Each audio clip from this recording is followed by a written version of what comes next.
Boa tarde, meus irmãos. Boa tarde. Vou falar mais uma vez.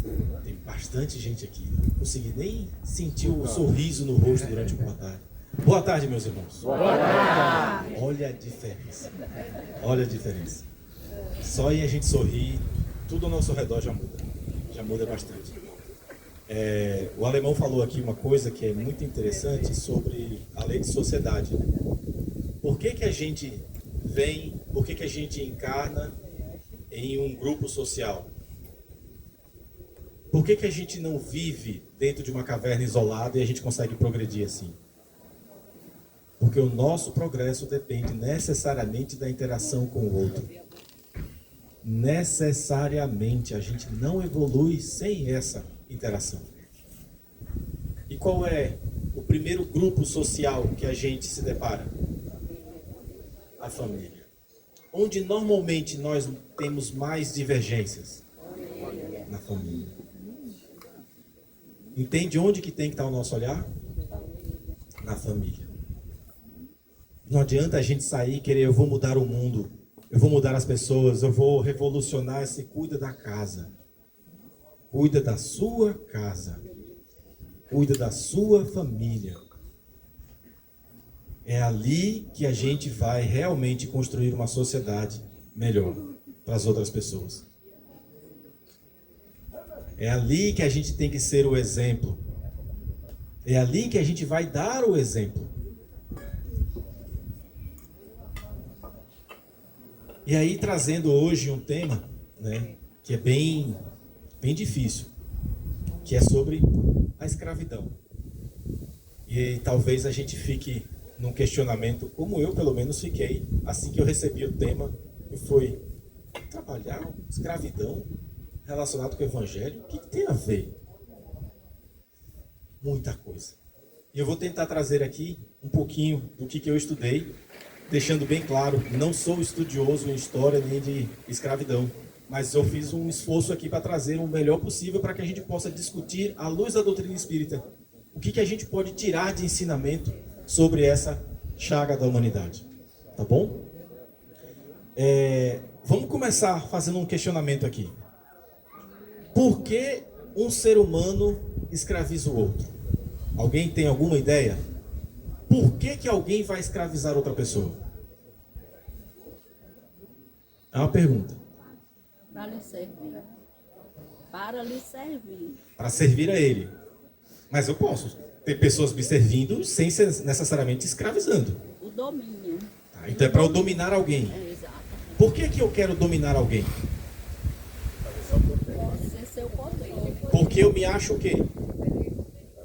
Superior. A gente, como sociedade, né, desde que o mundo é mundo, a gente escraviza as pessoas porque nos achamos superiores a elas. E aí é onde entra um grande problema que a gente vai ter.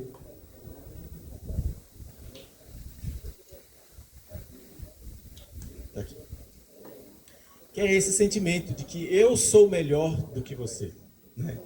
A crença de superioridade, de achar que você, por qualquer condição que você tenha, que você é superior a alguém. E em virtude disso, subjugar aquele outro. Fazer com que o outro fique à mercê de você. Que você controle aquele outro. Seja uma raça, seja uma pessoa, seja quem for. E esse pensamento, esse sentimento, isso não é novo. Isso não é de agora. De séculos atrás. Isso é lá de trás da nossa humanidade. Tem uma figura histórica que eu,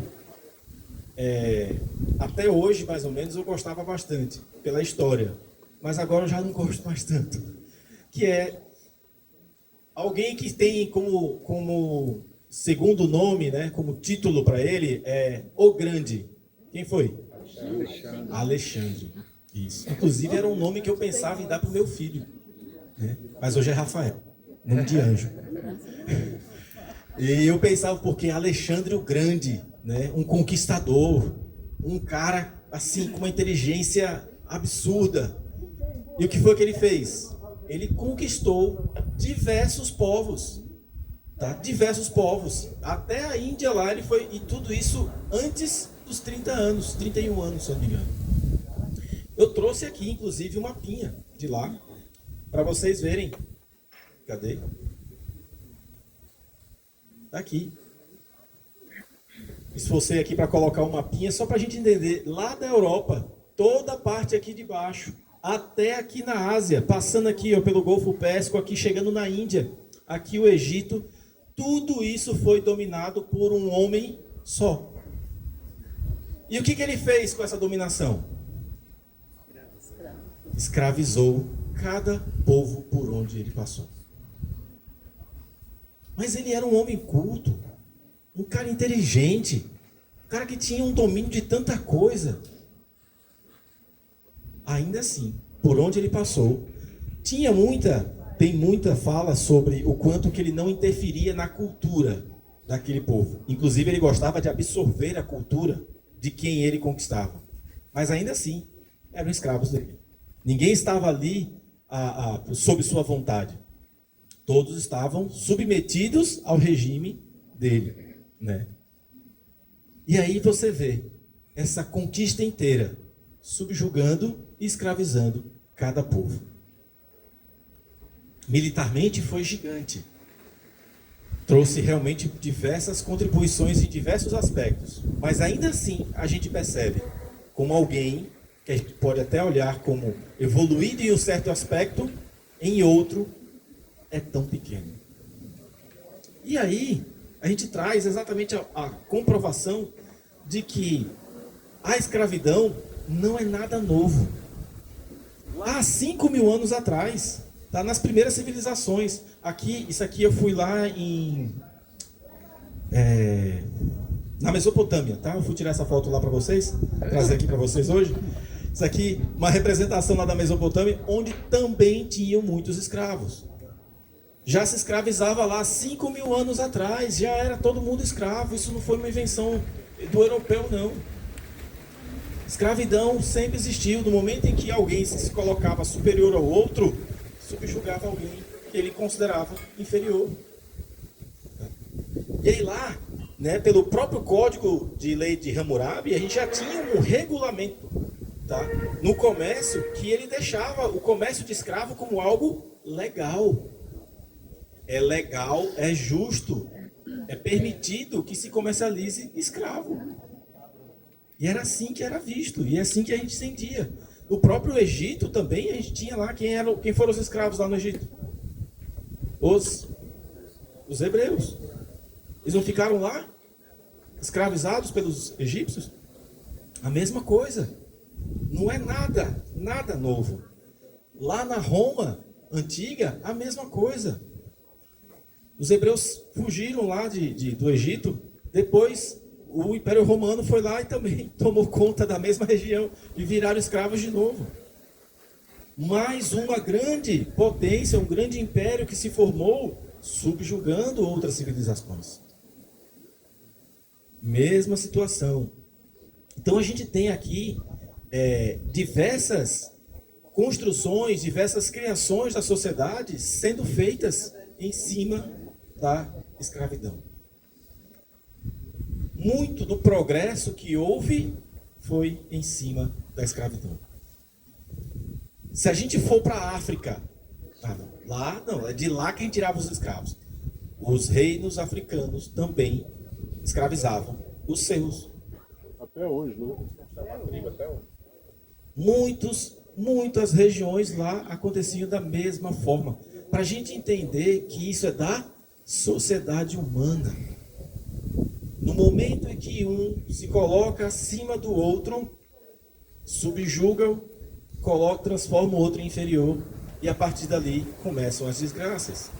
Aí vem guerra, aí vem esse tipo de situação que a gente viu do comércio escravo.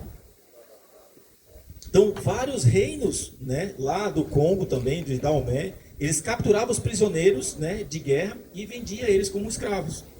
Isso não justifica nada do que aconteceu depois. É só para que a gente tenha a compreensão de como isso sempre aconteceu e em todos os lugares. Aí a gente teve ainda o tráfico atlântico, né? Que era a vinda dos escravos para a América. E entre os séculos XVI e o século XIX foram cerca de 12 milhões de africanos. O que eu acho interessante também, até porque esse nome africano foi dado pelo homem branco, né? Lá na África não era africano. Eles não se intitulavam como africanos. Eu acho que é interessante depois dar uma pesquisada nisso. Eu vi um vídeo bem bacana sobre. E o Brasil foi exatamente o maior receptor das Américas. Foram 4 milhões de pessoas escravizadas vindo para cá. 4 milhões de pessoas vindo para cá. É muita gente. É muita gente. E o barco já não cabia muito. Os barcos, inclusive, eles eram chamados de tumbeiros, né? Para definir exatamente como um caixão. Você está entrando na sua tumba, né? Então eram homens, mulheres e crianças trazidas para cá. Não só para o Brasil, mas como para a América como um todo. E assim foi por muito tempo.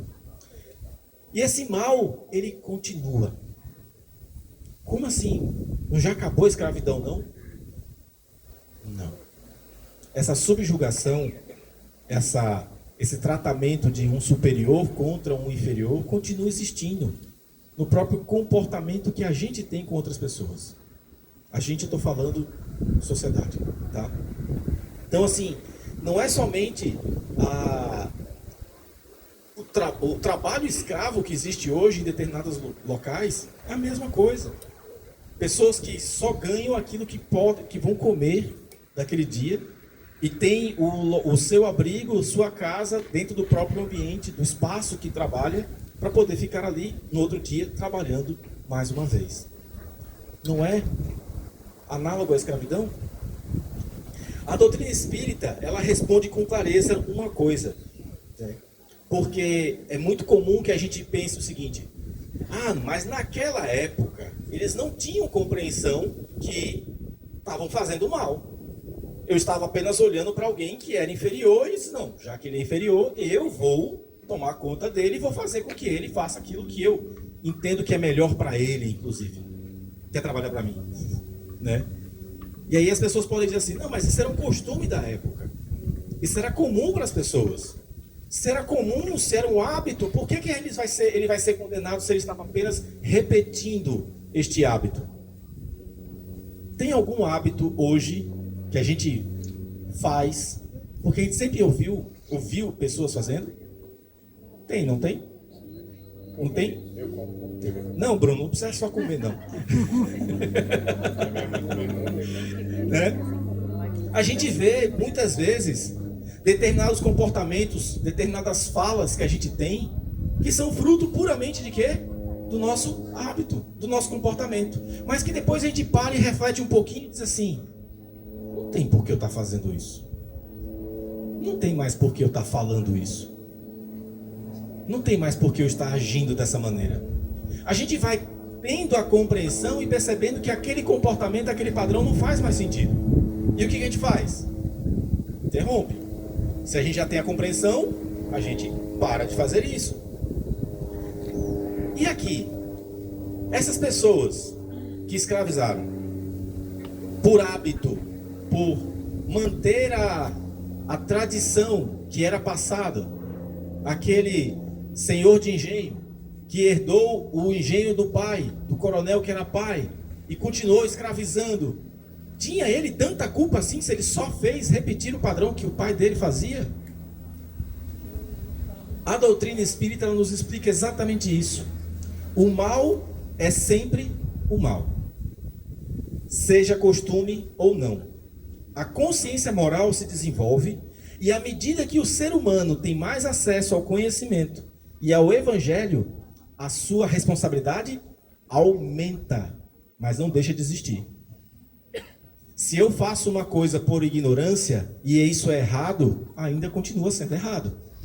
E eu ainda terei que arcar com as consequências. Agora, se eu faço algo errado, sabendo que é errado, a minha responsabilidade é muito maior. Então, quando eu chego lá no céu, que eu vou falar lá com São Pedro, a minha nota é muito mais baixa. Porque eu tomei a minha atitude de forma consciente. Não foi por ignorância. Por isso que muita gente não gosta da doutrina espírita. Por quê? Porque não dá para desver.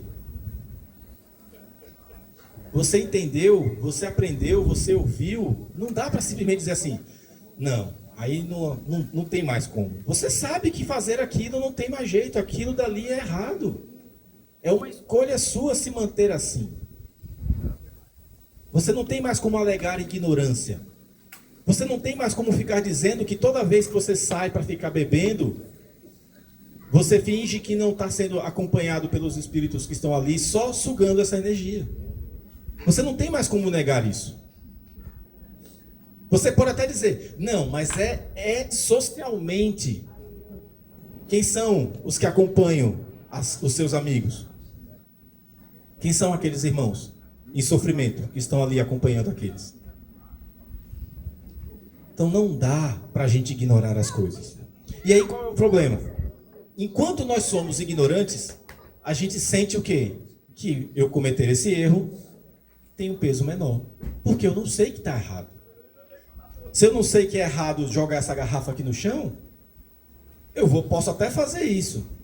Mas eu vou sentir que eu vou ser menos penalizado do que se eu souber que eu não posso fazer isso. E a doutrina espírita, ela é interessante porque ela não vai dizer para você, não pode. Ela vai dizer, tem uma consequência. É sua escolha arcar com a consequência ou não. Você não vai ver uma palavra na doutrina espírita dizendo, você não pode fazer isso daqui.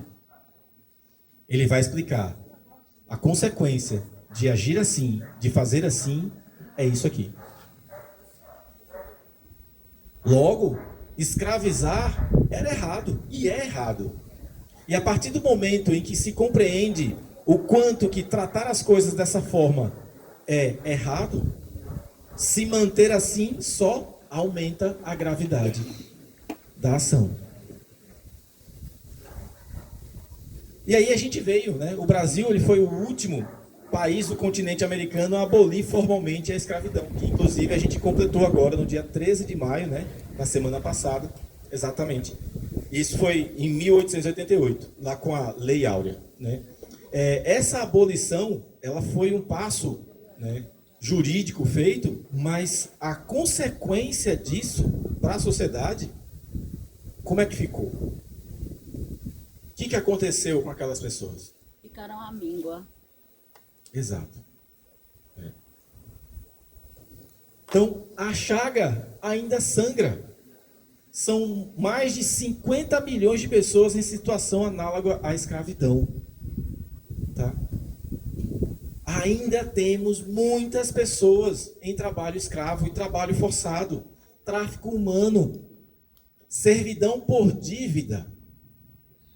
Ainda existe isso. Que bom que isso não está aqui, ó, colado conosco, ao nosso lado, mas muitas vezes está e a gente nem está percebendo. E a gente nem está vendo.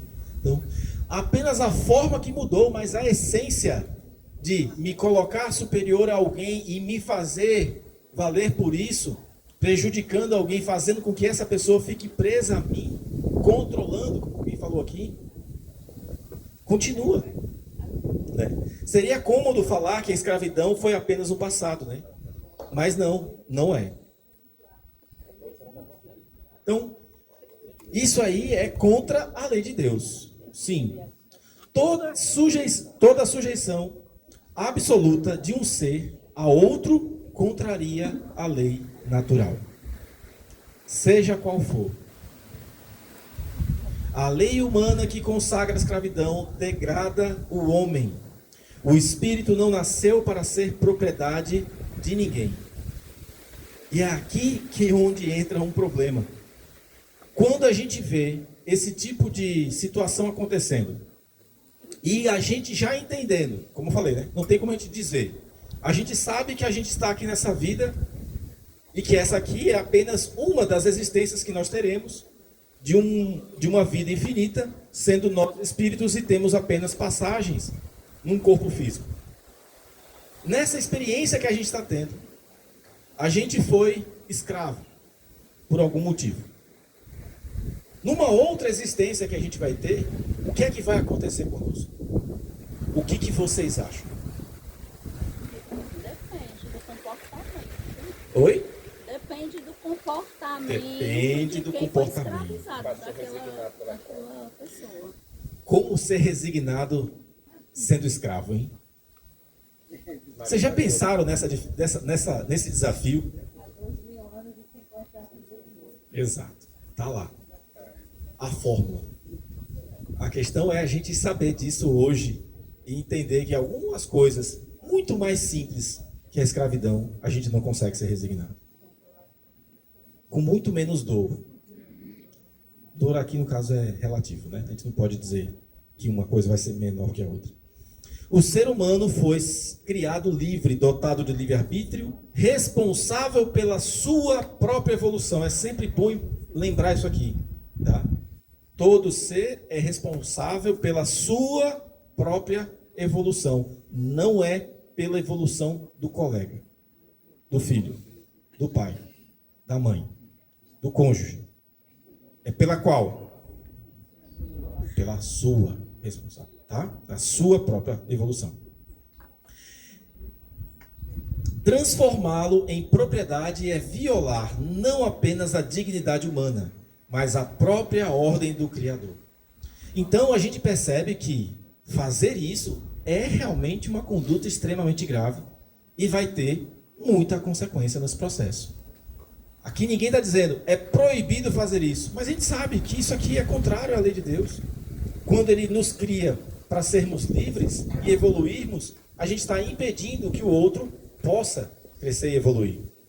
E aí a gente percebe que essa imposição, esse impedimento, ele não acontece apenas quando a gente está escravizando de uma maneira mais física.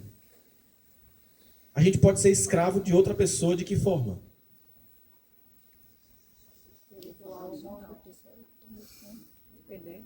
Existem relacionamentos que escravizam? Sim. Vocês acham? Sim. Dependência emocional. Aquela pessoa ela não consegue ter vida por causa de outra. A culpa é do outro? Ou é dela? Estou arranjando confusão aqui. De quem é a responsabilidade? Dela. De quem escraviza ou de quem foi escravizado? Nesse cenário do relacionamento. Para não pegar um corte aqui e sair troncho. Tá? Aquela pessoa, numa relação que impede a outra de conseguir ter a sua própria vida, é ela a responsável? Ela tem consequências, como qualquer ação que a gente faça. Ela vai receber as consequências de uma atitude equivocada, que não está ali buscando o bem de quem está ao seu lado. Mas a responsabilidade é de quem? De quem está sendo ali subjugado. Ninguém falou que sair dessa condição é fácil. Ninguém falou que então é só, já que ela é responsável, então é só ela parar. Ninguém disse isso. Aqui é simples. Existem milhares de condições, são tantas variáveis que não tem como a gente querer dizer, é só fazer isso.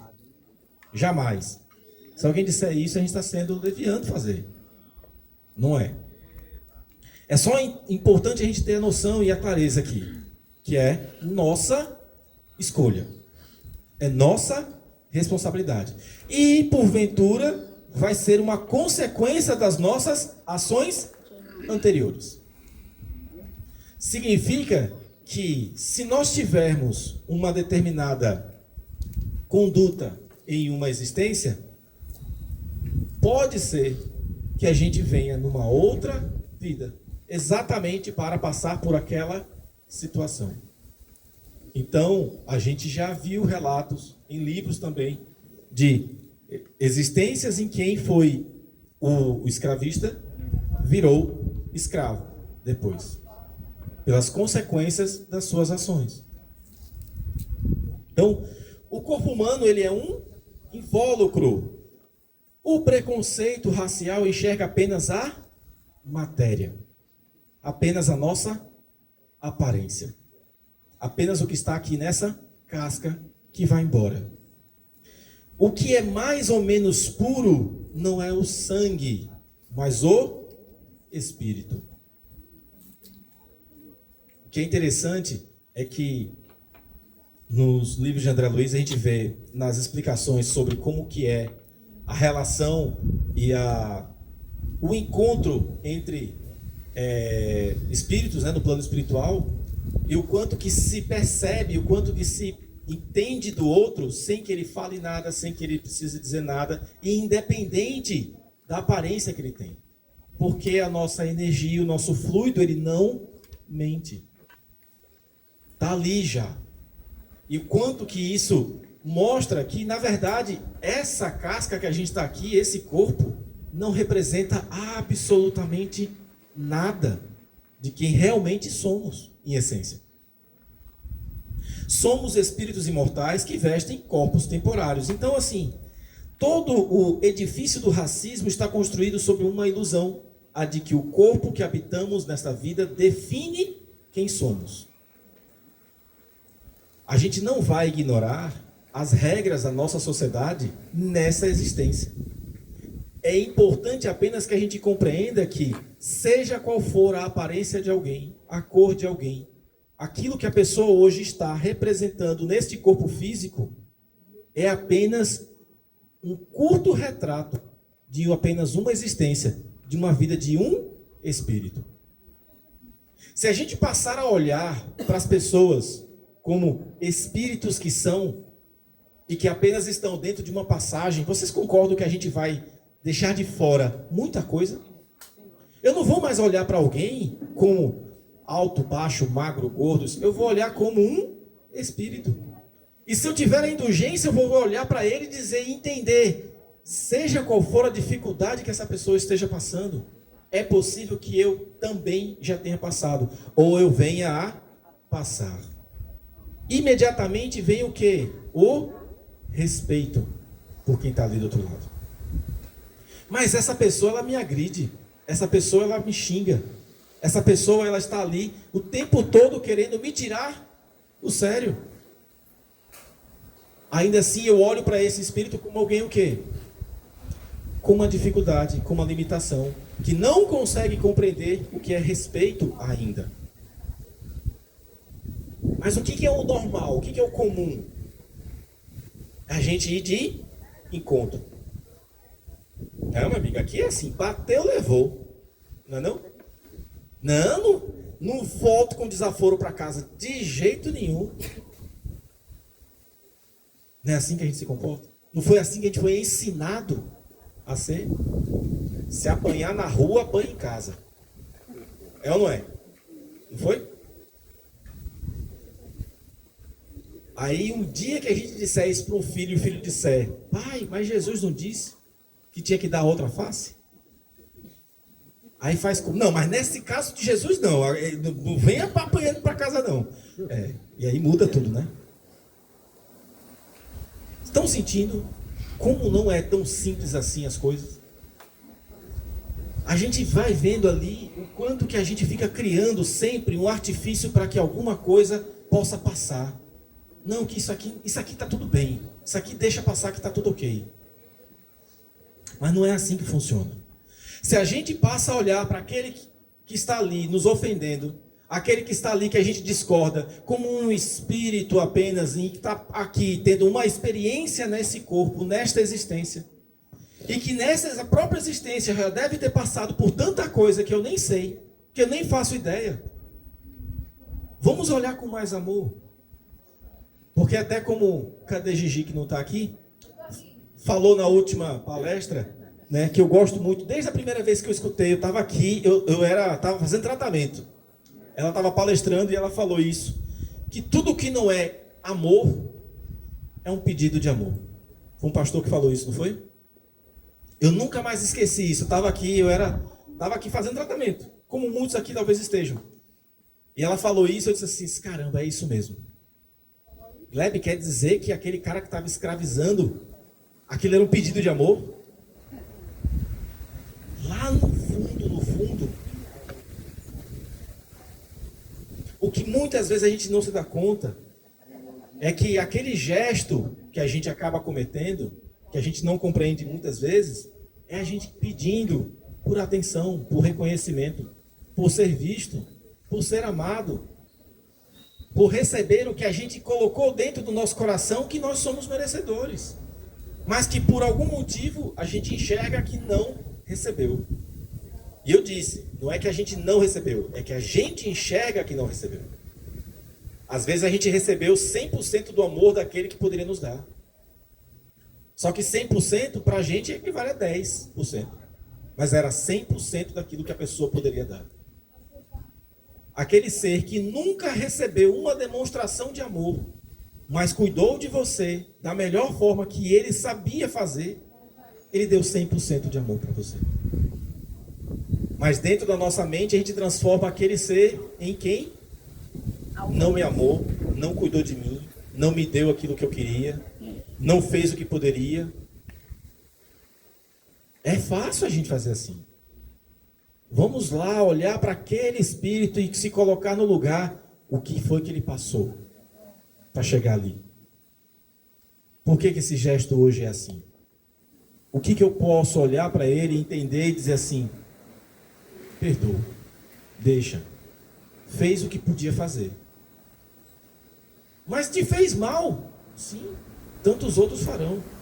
Mas é o que eu faço que vai contar para mim. É o que eu devolvo que vai entrar na minha conta. Porque o gesto do outro vai contar para o outro, não para mim. Então, nenhuma conta fica aberta. O opressor, ele aprende pela própria dor. Aquele que comete a opressão, aquele que escraviza, aquele que restringe o outro, ele vai sofrer da mesma forma. Ah, Gleb, viu? Como Deus aí está sendo punitivo? Como Deus aí, se vingando? Não. Na verdade, isso é a educação na lei de Deus. Quando você comete um ato contra alguém, vai ter uma consequência, lei de causa e efeito. Aquilo que nós fazemos, precisamos reparar. E essa reparação, ela é tão misericordiosa que ela pode ser muito menor do que aquilo que a gente fez, mediante as nossas próprias ações. Podemos vir nesta existência precisando ter que reparar muita coisa, mas nós fomos tão bons. De alguma maneira, recebemos tanto amor e conseguimos dar tanto amor que aquilo que a gente vai ter que passar vai ser muito menor do que o que realmente deveríamos. Mas a nossa resiliência às vezes é tão baixa que se a gente leva uma topada, o mundo acaba. Oh, desgraça, só posso ter tirado pedra na cruz, não é possível, olha aqui meu dedo agora.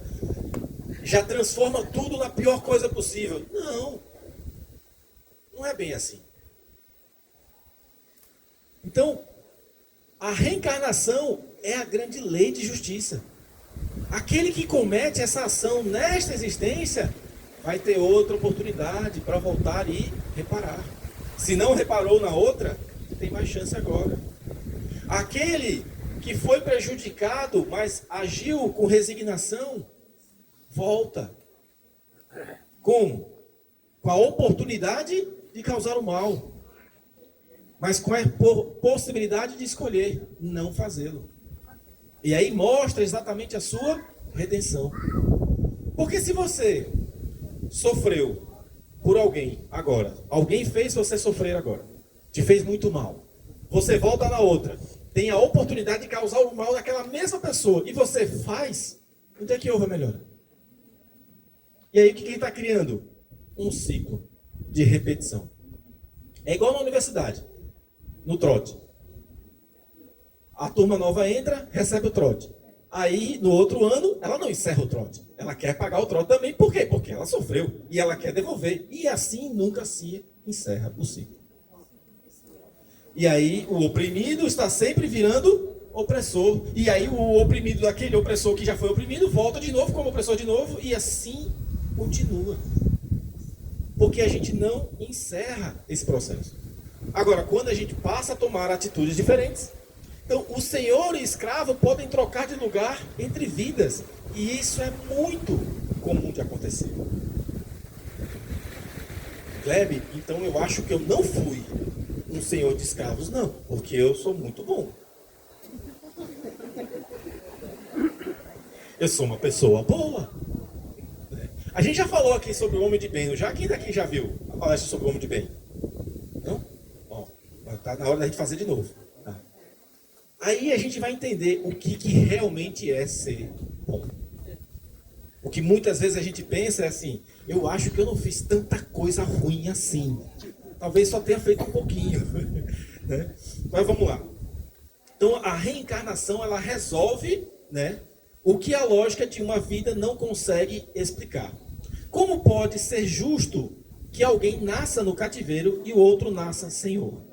Pela lei de causa e efeito, o que foi feito precisa ser compreendido e reparado. O déspota que humilhou e oprimiu pode renascer na condição do oprimido, para aprender o peso daquilo que causou. Não como punição vingativa, mas como lição necessária para o avanço do espírito. É só ele vivenciando o que é estar naquela condição que ele vai entender como aquilo não deve ser merecido a nenhum ser vivo. O ódio também escraviza. A gente pode achar. Pulou? Então volta. É aqui, tem que falar disso aqui. O ódio também escraviza. Vítimas que não perdoam prendem-se ao próprio sofrimento. Vou repetir. Vítimas que não perdoam prendem-se ao próprio sofrimento. Mas que perdão? Perdão sobre o quê? Qualquer coisa que a gente não perdoa, a gente está se prendendo. É simples assim. Ah, Gleb, mas é porque você não está aqui na minha pele para saber como foi. Não estou mesmo. E eu não vou julgar como é estar na sua pele. Mas a única certeza que a gente tem é, enquanto a gente não perdoa, a gente não se liberta. E a gente fica escravo por escolha própria. Nós estamos nos escravizando à medida em que a gente não consegue olhar para aquele que cometeu a falha conosco como alguém que deve ir, deve partir. E eu me prendo a essa pessoa através do quê? Da mágoa, do rancor, do ódio, como está aqui. Compreende isso, gente? Então, no momento em que a gente escolhe, eu vou perdoar, já começa a mudar muita coisa. Mas eu não estou conseguindo. Continue. Insista. A mágoa e o ódio que nos prendem ao outro, ele não cessa quando esta encarnação se encerra.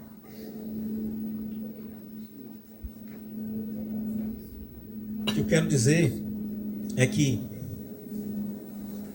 é extremamente comum da gente ver aquele espírito que desencarnou nessa existência com extremo ódio daquele que o prejudicou. Ele foi a vítima aqui, vamos colocar assim. E ele desencarna. E lá no plano espiritual ele continua ligado àquele que o causou. Ele continua sofrendo. Agora vamos fazer o seguinte raciocínio. Seja lá o que aconteceu conosco nessa existência agora. Nessa existência que estamos aqui. Aconteceram coisas conosco. Aconteceram situações que a gente não quer ter que viver de novo. Encontramos pessoas que nos fizeram mal. Ok. Queremos, quando encerre essa existência, que continuemos presos a essas pessoas? Sim ou não? Se a gente não quer, o que tem que fazer? Perdoar. Não ouvir. O que tem que fazer? Perdoar. Não ouvir. O que a gente tem que fazer? Perdoar. Só tem esse caminho. Não existe outro caminho. E perdoar quantas vezes? 77 vezes. Perdoar quantas vezes for necessário. Né? A gente já teve palestra aqui só sobre perdão. O Bruno que trouxe aqui foi excelente também. Então, assim, não tem outro caminho. Então a gente olha para aqui sobre a escravidão, trouxe todo esse exemplo, trouxemos aqui essa visão histórica por onde passou, vimos que isso é uma chaga da humanidade, vimos o quanto que as pessoas continuam agindo assim, mas o mais importante é, nós escravizamos ainda, ficando presos às pessoas que escolhemos não perdoar. Não é uma situação em que muitas vezes a gente diz, não, eu quero perdoar, só tá difícil. Em diversos casos eu não vou perdoar. Não tem perdão.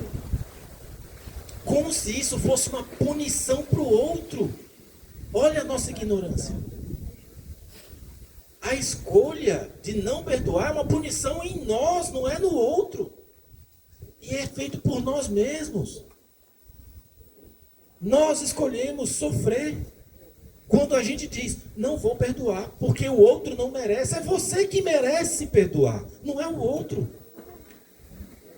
É você que não merece ficar preso a alguém que te fez mal.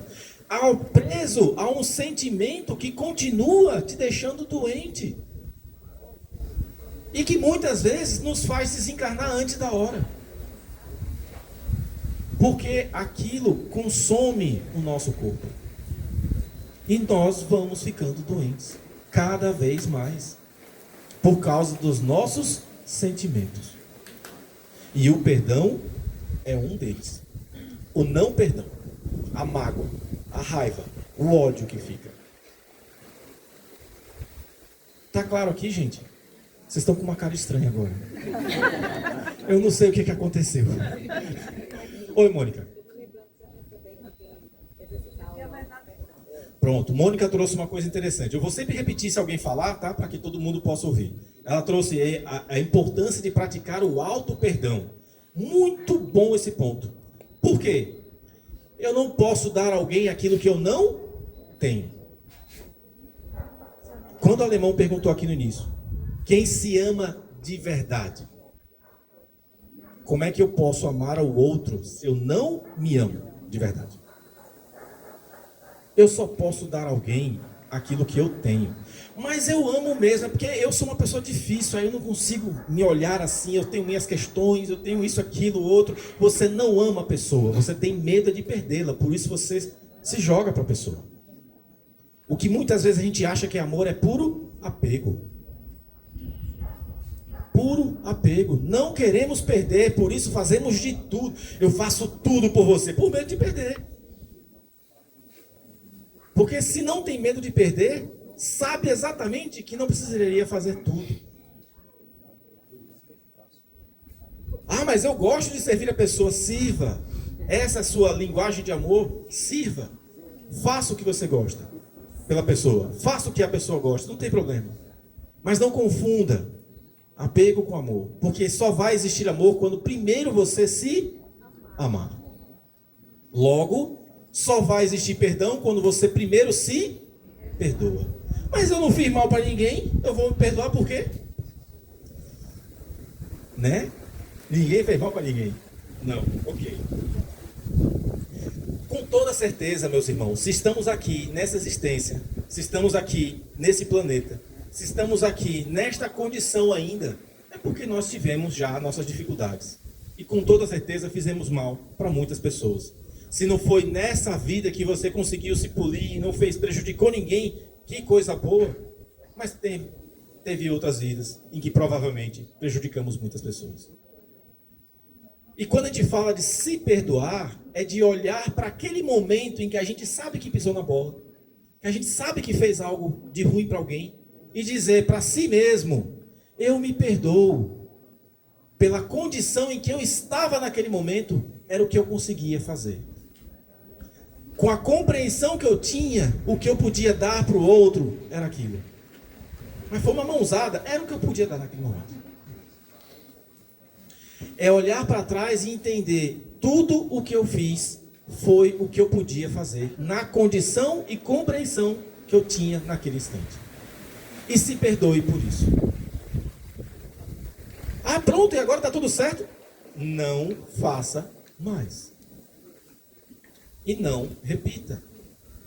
E olhe para si e diga: eu não quero mais voltar para lá. Para aquela condição em que eu estava. Às vezes a gente não precisa saber necessariamente para onde que a gente vai. Porque isso depende de algumas várias informações que às vezes a gente não tem ainda clareza no momento. Mas o mais importante é saber para onde a gente não volta. Para que condição não queremos mais voltar? A condição da escravidão é uma que a gente já sabe. A gente não quer voltar para lá. Escravizar alguém, se manter preso a alguém, é algo que a gente também já entendeu. A gente também não quer mais voltar. Eu posso não saber exatamente como eu vou estar depois, mas eu sei como não quero estar mais, como eu já fui. E nos perdoemos por como nós fomos, porque para lá a gente não volta mais. Pois não, dona Lúcia. Eu já li Certo, você já leu? que aquelas pessoas que eram da África, daquela região, eram espíritos que precisavam passar por esse tipo de escravidão, Tá. de dificuldade. E eles pediram para passar. Certo. Dona Lúcia está questionando aqui, dizendo que ela já viu em algum lugar que aqueles espíritos que foram escravizados lá na África, eles vieram nessa condição, eles até pediram para estar nessa condição. Continue. Para pagar o que já tinham feito. Certo. Então era necessário haver esse tipo de opressor, que a gente considera meio monstro até, né? Uma pessoa que vem, escraviza o outro, ali foi por poder e por dinheiro. Certo. Né? Mas se eles pediram para vir nessa condição, certo. Como é que fica? Vamos lá. Ótimo raciocínio aqui. Vamos entender isso aqui. Ela questionou. Alguns dos escravos vieram como escravos porque eles pediram para vir nessa condição para reparar aquilo. E essa condição de opressor não deveria existir para que eles pudessem passar por essa condição? Não. Porque o mal continua sendo o mal. A questão aqui é, sabendo que já existe escravidão, desde que o mundo é mundo, não foi só aqui nesse momento da escravidão da África para cá que poderia existir isso. Vai existir diversos ciclos que não param de se repetir, de opressor virando oprimido e oprimido virando opressor, e repetindo e fazendo de novo e por aí vai. Então, pode ter acontecido sim de que alguns dos irmãos que passaram por uma condição de opressor vieram como escravos para ter que vivenciar aquilo e tentar se redimir? Sim. Ah, mas aquele opressor, ele não tinha que estar lá para poder fazer aquela pessoa passar por aquilo? Não. Por quê? Ele vem nesta condição de escravo, mas aquele que é opressor, ele não tem o livre-arbítrio? Ele não tem a oportunidade de dizer, não vou fazer isso. E ensinar o quê? Para aquele que está lá como escravo, que nasceu como escravo, diz assim, você não vai ser subjugado mais. Os dois não vão aprender? Os dois não vão se transformar? É essa corrente que era difícil de ser quebrada. Porque alguém está vindo lá como oprimido, porque tem alguém oprimindo aquele. Só que enquanto esse que está oprimindo não quebra essa corrente, isso continua se repetindo. Oi? Exato. Então assim, o que deveria ser feito? Aquele que veio para oprimir, dizer, não vou fazer mais. Não é uma escolha? Mas então ele não vai passar mais para ser como escravo? Ele não vai viver aquela vida como escravo que ele pediu para voltar? Ele pediu para voltar naquela condição, mas não tem a vida toda traçada e definida como você vai ser assim toda a vida. Ele veio nessa condição com as oportunidades que ele vai ter. A mudança que ele vai aprender com aquela absolvição, vamos dizer assim, vai mudar todo o crescimento dele e a evolução dele também. Entendeu? Então não é porque você pediu para vir para cá e sofrer que o seu algoz ele é necessário. Não. A gente aprende de N formas. A gente muda a nossa vida e constrói a nossa existência através de N formas de aprendizado. Você não precisa que alguém esteja fazendo mal para você para que você consiga aprender. Não necessariamente. Ou tudo aquilo que a gente aprendeu foi necessariamente com alguém nos fazendo mal. Não. Foi com muitas vezes as nossas próprias ações. Às vezes fomos nós fazendo mal. A nós mesmos, a alguém que a gente nem percebe. Foi muitas vezes eu ter não tratado o meu filho como eu deveria ter tratado. E aí eu percebo só depois. Mas eu fiz com amor. Sim. Fez com amor, na compreensão que você tinha. Por isso se perdoe. Mas reconheça que poderia ter sido feito diferente. É verdade. Porque pensando bem, dentre os escravos, haviam aqueles revoltados, haviam os que, inclusive, comiam a terra para poder morrer, a morte. E havia aquelas amas que, além do leite, davam amor àquela criança que talvez no futuro fosse até manter aquela escravidão. Muitos desses escravos foram grandes lições, na verdade, de transformação. A gente tem aí um livro, cadê Bruno Félix aqui? Aqui, Bruno estava falando comigo há pouco do livro de Maria Cantora, não é? Maria Cantora, que teve 3 existências como escravo. 3. Imagina você vir numa vida como escravo. Já deve ser algo devastador. Aí você vem de novo. Aí você já se questiona. A pessoa não aprendeu ainda não? Aí vem mais uma vez. E detalhe, a outra vez ela pediu para vir. Por quê? Porque ela queria contribuir com aqueles que estavam na mesma situação que ela. Porque agora ela já entendia o que era passar por aquilo. Então ela passou a ajudar aqueles que estavam ao seu redor na condição em que ela estava. Olha o nível evolutivo da pessoa. Aí a gente olha assim, não, 3 vezes escrava, essa pessoa é uma bichinha ruim. A gente já pensa logo, né? O nosso julgamento ali. Já vem na cabeça. Deve ser ruim demais para a pessoa vir 3 vezes? Não. É isso que eu estou dizendo. Cada existência, cada programação, cada planejamento é único. E a gente não pode nunca julgar como que está sendo a vida do outro, porque a gente não sabe o que é que ele passou. Tranquilo, dona Lúcia? Tudo certo? Então, vítimas que não perdoam prendem-se ao seu próprio sofrimento. O elo de ressentimento atravessa vidas, muitas vidas. Somente o amor e o perdão partem as correntes. Somente o amor e o perdão partem as correntes. Quando aquele que vem brigar com você, brigar não necessariamente fisicamente, vem pra, aquele ditado que diz, quando um não quer, 2 não brigam. Por que a gente não leva ele a sério? Se a pessoa ela vem com todas as armas para cima da gente e a gente diz, eu só tenho amor para te dar. O que essa pessoa vai conseguir fazer? Quando Ilana vai falar sério comigo, a primeira coisa que eu digo é, eu te amo. Ela já olha para mim assim, deixa eu terminar. Brincadeira. Mas o que é importante aqui a gente entender é que em algum momento alguém tem que quebrar a corrente. E essa corrente ela é quebrada com amor, com perdão. Não adianta a pessoa ela vem para cima e você vai defender. Quando você se defende, você está se colocando numa posição de brigar, de luta, de confronto. Se você não está armado, você já está dizendo, eu não estou aqui para brigar com você. Diga, meu irmão.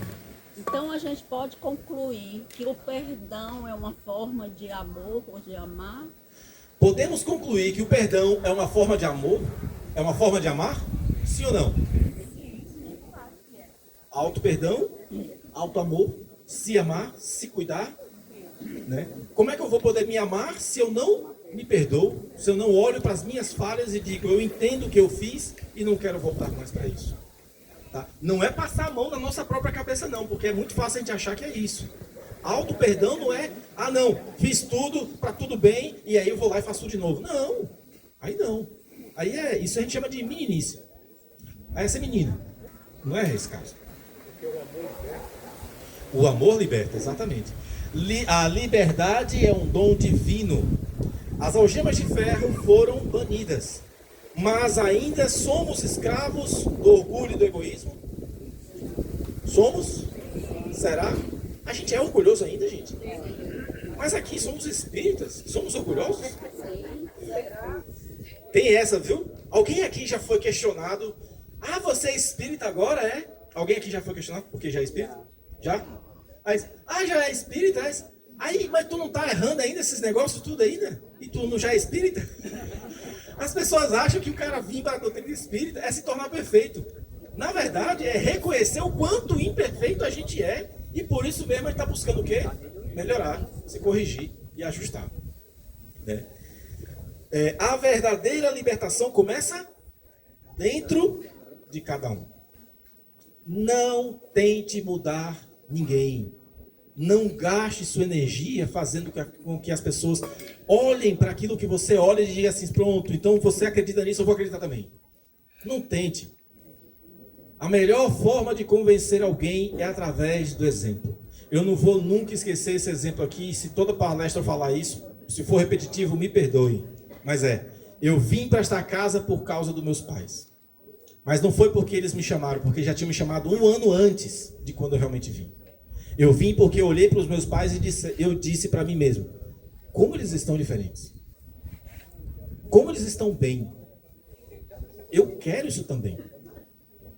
Eu disse: como que é lá? Vamos lá conhecer. E aí eu vim para cá e não saí mais. Foi o exemplo que fez eu decidir mudar.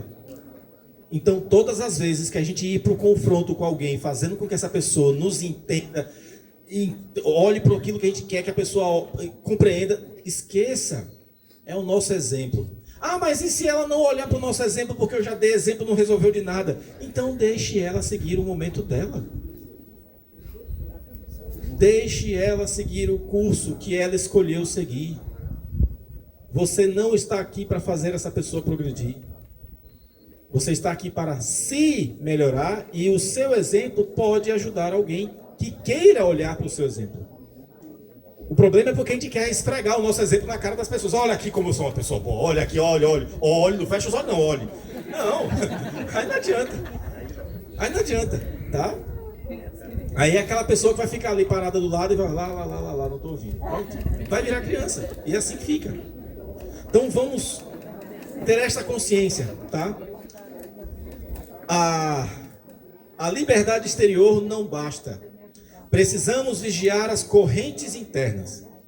O orgulho que nos faz diminuir o outro, o egoísmo que nos impede de servir, o preconceito que ainda vive disfarçado dentro de nós. Estamos ainda escravizando alguma coisa?